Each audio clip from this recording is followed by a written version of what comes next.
Hi, Cecilia, Daphne here. Great to have your last speaking practice. Well done. I'm wondering, when are you going to do your exam? It must be coming up quite soon.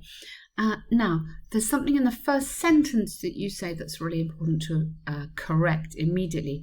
You talk about practicing sport. Now, in English, we talk about doing sport or playing sport. Practicing sport is different. If you are a professional athlete, you might practice sport. If you're a professional athlete, you might practice sport in order to get your personal best. But normally, we play sport or we do sport. Soccer is an extremely popular sport here in Argentina, where I live. In soccer, there are two teams of 11 players each one. Good. And the object is to get a ball into the other team's goal. I first played soccer when I was a child. I was 5 or 6 years old when my father and my uncle taught me to play this sport, and I continue practicing it at school. Nowadays, I play soccer with my friends. Okay, so if you look at, so you can hear yourself there going practice sport.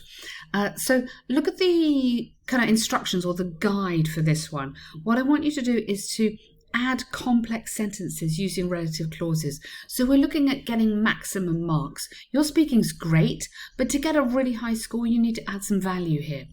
So my father, comma, who was a keen sportsman, and my uncle, comma, who used to play for the local team. Something like that gives detail, but also is giving me some grammar at the same time, will really help you here. We have a team.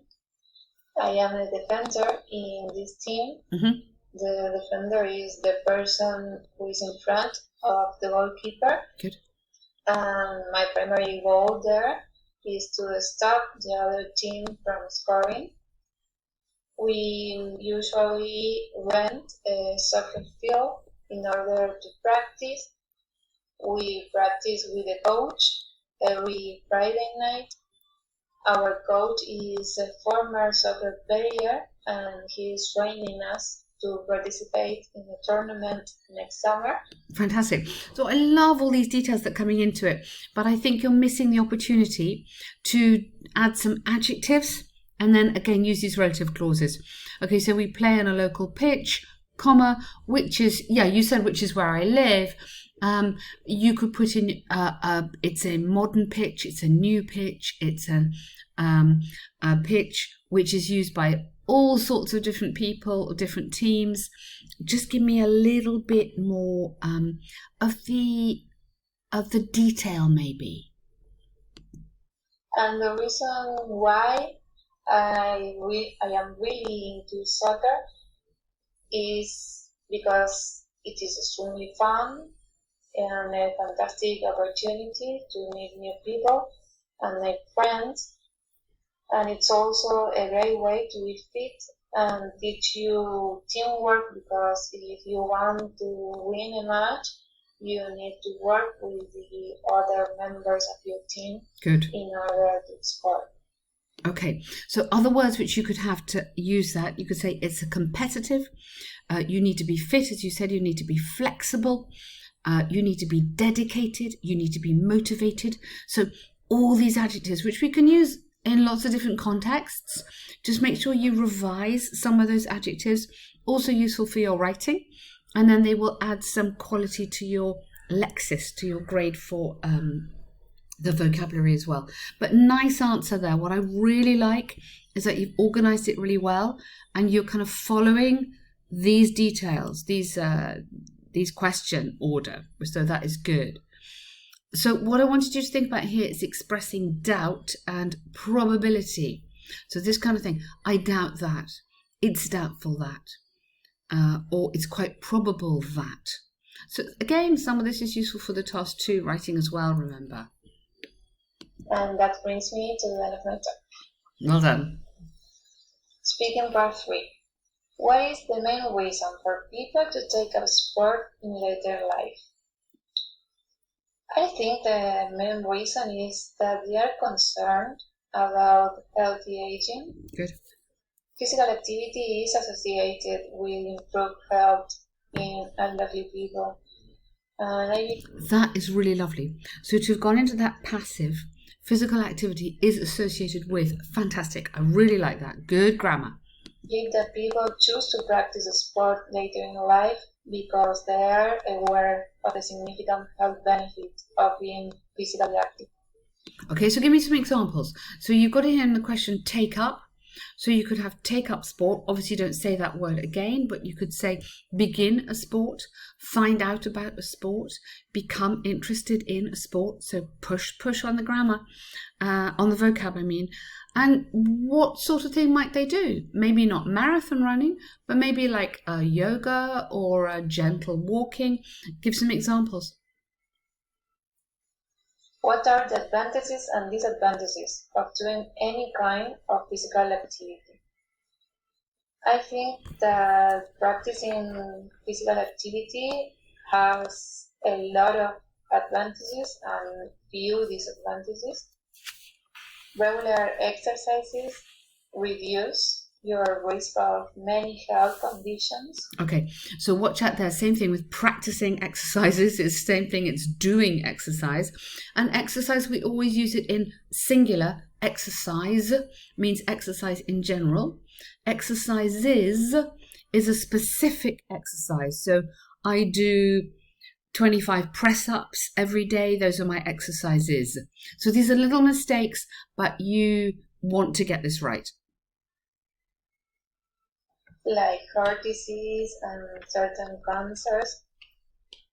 Additionally, if you exercise on a regular basis, you can enjoy a better sleep at night and be more productive at work.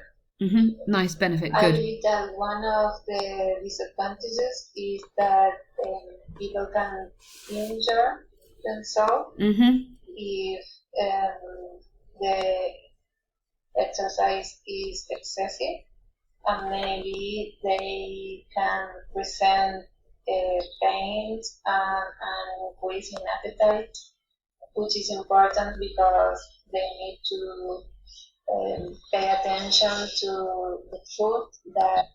Okay, so I think this is getting a bit long.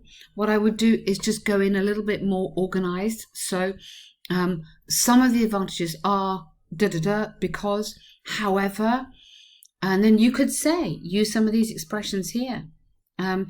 People often express doubt about doing exercise without also following a healthy diet. So you could use some of these structures here. You could even say the prospect of people becoming healthier in reality is sadly remote. Something like that. So just make sure you organize what you're going to say in your head, so you're not just talking too long without any structure. Eat after the exercise in order not to gain weight. Are we more risk averse than we were in the past? That is, do we seek more risk nowadays? I believe that nowadays we try to avoid risk more than previous generations. Good, very good. We live in a society that believes in stability and warranties, and I think that in many occasions we don't want to take any risk. Well done. I think that's absolutely excellent. How can the lives of... Okay, so I was just waiting to see if you were going to give me any more there. Give me an example. Yeah, risks. So risks could be described as anything from a risk to do with extreme sport, because we're talking sport. So you could give an example of a dangerous sport, or you could just say literally, a risk doesn't have to be sport. A risk could be just traveling further away than previous generations did. Something like that. Or you can say, nowadays you think youngsters are more protected. They don't take as many risks as they did before because they are more aware of what could go wrong. So just develop that one a little bit. How can the lives of young people, be made more challenging? of young people be made more challenging. In my opinion, young people can do some activities to make their life more challenging. One of them is to volunteer. Okay, I'm loving volunteering. Brilliant idea. Change this word, challenging. Try not to use the same words. Okay, try to make their lives more exciting. Try to give themselves something original to do. Always try and paraphrase those words in the question that you hear from the examiner.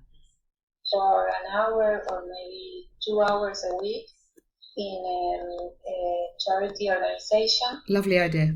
Another way of making their lives more challenging is to participate as governors, for example, in their school or college. In that way, they may not only improve the quality of their own education, but also the quality of the education of their classmates. Absolutely fantastic. I didn't want to stop you there because I love that grammar coming in there. Not only but, excellent. That's the kind of thing you want to push for. That will get you good marks. And the last thing we could do is join a club, for example, a reading club. Good. Or do another extracurricular activities. And that I think that will bring a lot of challenge to their lives. Well done. That is really, really lovely. That was a very, very good answer to end with. So another word for challenge, I'm just thinking more difficulties, more interest, more awareness into their lives, something like that. You've done really well on all these. I love the speed that you're talking. Keep on thinking about adding the best vocabulary you possibly can, and keep on thinking about showing your grammar, okay? And last thing, don't repeat the words in the question. But really good luck. You've done very well. Talk to you soon.